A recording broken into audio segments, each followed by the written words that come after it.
लोकसभा चुनाव के लिए बीजेपी प्रत्याशियों की पहली लिस्ट जारी हो गई है। कई मौजूदा सांसदों के टिकट कट गए हैं तो कई नए चेहरों को पहली बार मौका मिला है। दिल्ली की सीटों पर नज़र डालें तो यहाँ बड़ा उलटफेर नज़र आता है। दिल्ली की 7 सीटों में से 5 सीटों के लिए प्रत्याशियों के नाम की घोषणा की गई है, लेकिन इसमें 4 नए चेहरे हैं। सिर्फ मनोज तिवारी ही ऐसे कैंडिडेट हैं जिन्हें रिपीट किया गया है। मनोज तिवारी उत्तर पूर्वी दिल्ली से लगातार 2 बार से सांसद हैं। मनोज तिवारी को तीसरी बार टिकट मिलने की खास वजह मानी जा रही है। मनोज तिवारी का जन्म वाराणसी में हुआ था, यानी पूर्वी यूपी से उनका काफ़ी जुड़ाव है। यही नहीं, मनोज तिवारी एक नामी गिरामी भोजपुरी कलाकार हैं।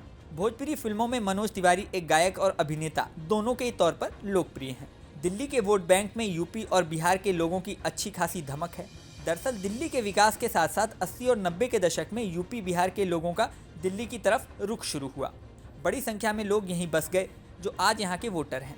एक मीडिया रिपोर्ट के अनुसार 90 के दशक से पहले दिल्ली में पंजाबी, मुस्लिम और अनुसूचित जाति को ही वोट बैंक के तौर पर गिना जाता था और दिल्ली की राजनीति इन्हीं के इर्द गिर्द घूमती थी।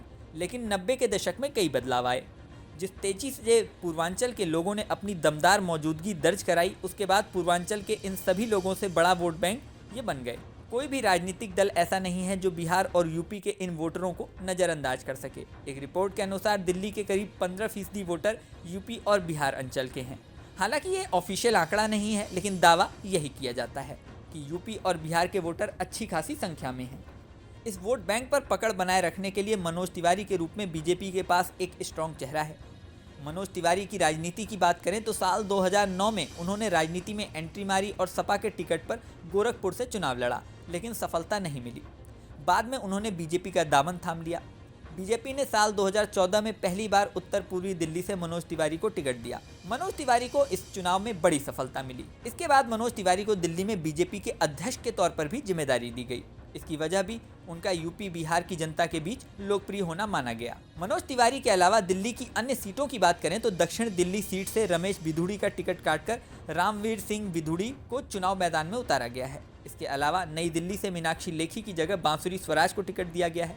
पश्चिमी दिल्ली से प्रवेश वर्मा का टिकट काटकर कमलजीत सहरावत को टिकट दिया गया है। डॉक्टर हर्षवर्धन का पत्ता भी साफ करके चांदनी चौक से प्रवीण खंडेलवाल को टिकट दिया गया है। इसके अलावा पूर्वी दिल्ली और उत्तर पश्चिमी दिल्ली की सीट पर उम्मीदवार को लेकर अभी तक कोई ऐलान नहीं किया गया है। इस वीडियो में फिलहाल इतना ही। जल्दी नया वीडियो लेकर आपके सामने फिर आएंगे, लेकिन जाने से पहले सबसे ज़रूरी बात, हमारे चैनल न्यूज़ नेशन को अगर आपने सब्सक्राइब नहीं किया है तो सब्सक्राइब कर लें। इसी के साथ स्क्रीन पर दिख रहा बेल आइकन प्रेस कर दें, जिससे हमारे नए नए वीडियोज़ की नोटिफिकेशन आपको मिलती रहे। मिलते हैं नेक्स्ट वीडियो में, बने रहें न्यूज़ नेशन के साथ।